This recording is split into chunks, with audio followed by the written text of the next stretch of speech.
Hey guys, welcome back to BGA. Today I'm going to be talking about my thoughts on Expedition 33, which is a fairly new game at this point, and I've only done one playthrough of it, so this is by no means a comprehensive review, more sorta just my initial impressions after, I'd say roughly 20 hours of playing it and beating the game on the easiest difficulty.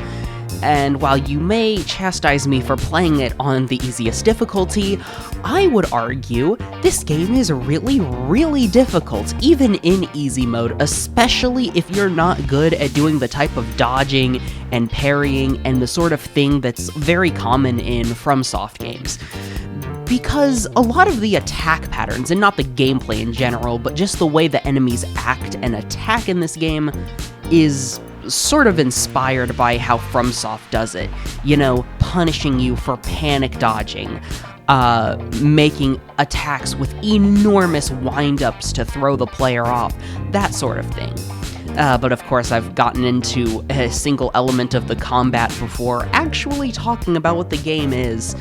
So this is a turn-based RPG, though it's a lot more than just a turn-based RPG, because when you think of a turn-based RPG, you'd think of something like Final Fantasy VI, or even more like Final Fantasy 1, 2, or 3, or 10, where you are strictly taking turns, nothing else is happening, the battle system and the action is all done through menus, it's a very strategy-oriented, there's not a lot of skill that goes into it beyond knowing how to utilize the abilities you have to maximize your damage and output and everything. Here, though, we have something a little bit different, because Expedition 33 definitely has some elements to it that take it beyond what you would expect from a traditional turn-based RPG. Now, some background on the turn-based RPG genre as of 2025. It's been stagnant for a long time. Basically, at this point, the only people even making turn-based RPGs still is Square Enix, and they aren't exactly doing any innovation at this point. I mean, the last Dragon Quest game came out, almost 10 years ago now, and that is practically at the same level of depth as an NES RPG. The genre has kind of been in dire need of a shakeup that Square Enix, as the main producer of turn-based RPGs, has been completely unwilling to give, as they sincerely believe this genre basically has no potential for further growth. You can see that in the way they've evolved Final Fantasy over the years.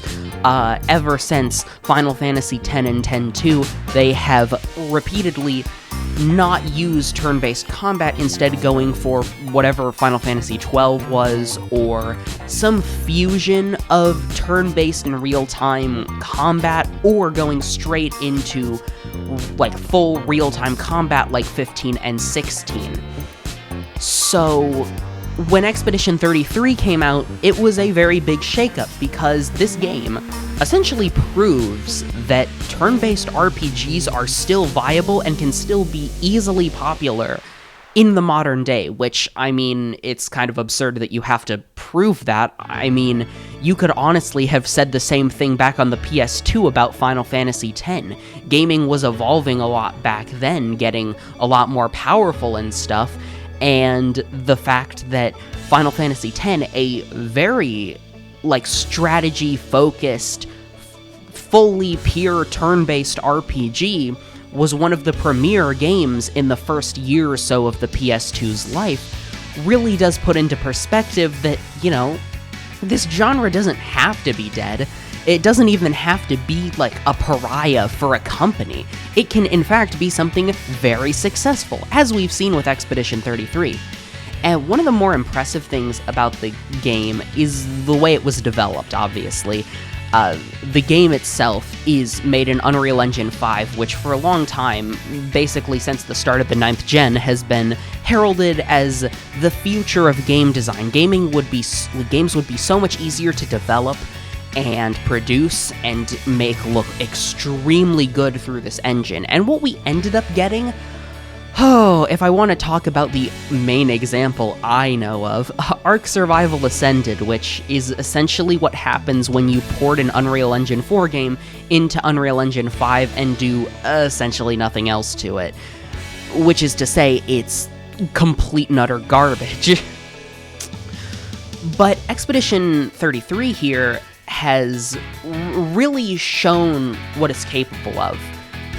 Unreal Engine 5 at least, because the game looks extremely good. The team was small, and they ended up making a very, very impressive looking game, for the most part. There is still some pop-in, of course, but, you know, at this point, when you have an extremely indie dev team, you expect that kind of thing to happen. It's not even something I could, dock points on, especially when it's basically the only technical flaw in the entire game, and everything else is basically 10 out of 10 perfect.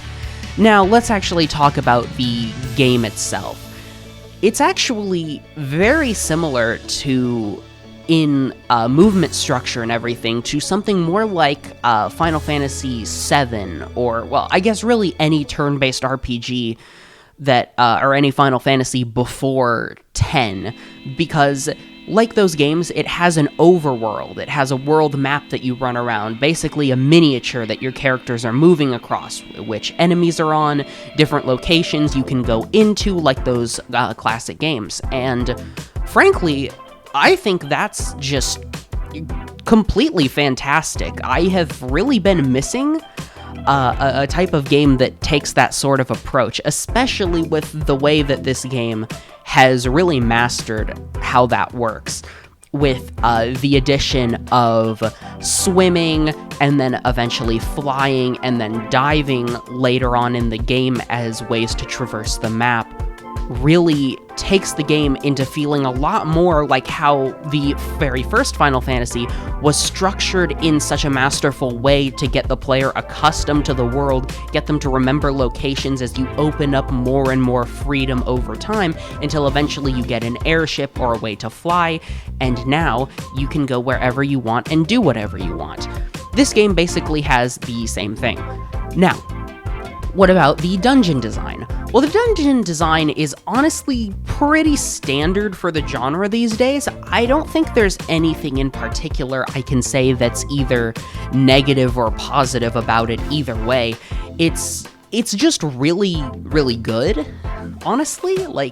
There's nothing really wrong with it. I think some parts might get a little too maze-like sometimes, and I think the lack of a mini-map, while definitely intentional to get the player lost in these wondrous landscapes, it does sort of cause problems, because some of the areas can be a little genuinely confusing, but it's not a big enough deal to cause a major issue when you're playing the game. You know, it's fine overall.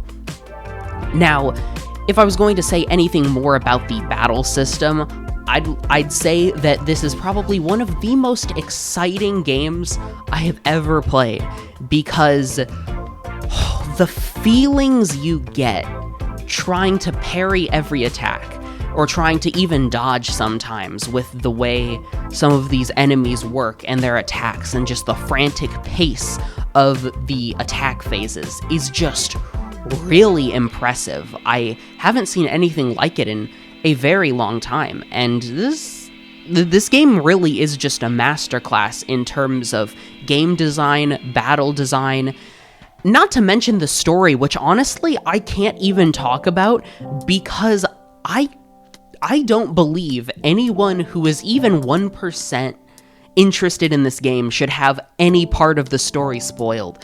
All I can really say is this is by far one of the greatest stories that gaming has had in a long, long time. This is top tier stuff.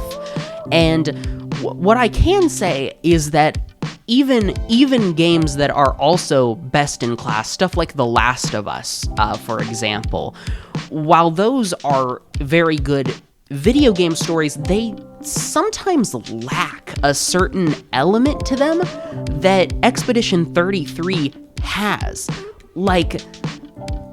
this game has explorations of grief and depression and suicide that I have never seen covered in a game with such, like, you know, wisdom or just understanding of the topic. This story really feels like one that came from the heart, and it's one that you just absolutely have to experience. And best of all, the game is only $50 in an era where game prices are going through the roof. I think this game being $50 is basically a godsend. This game is worth every single cent. You could just play this game forever. I think it would be very hard to get bored of it, especially with the amount of content. There is so much content in this game, and a lot of it looks deceptively small at first, but when the game truly opens up, you start to realize the scale that you're dealing with, not just of the main story, but of the side quests, of the side characters, of the hidden content you can find. This is the kind of world design and hidden secrets that I was desperate for when Final Fantasy XVI came out and was pretty linear compared to even games like Final Fantasy XV. So, in summary, this is basically like one of the most perfect games ever released. There's like no flaws to it, and there is no excuse for why you shouldn't be playing this, especially when its only competition when it came out, and even still for the moment, was the god-awful Oblivion remaster. Like, come on, just play this instead, please.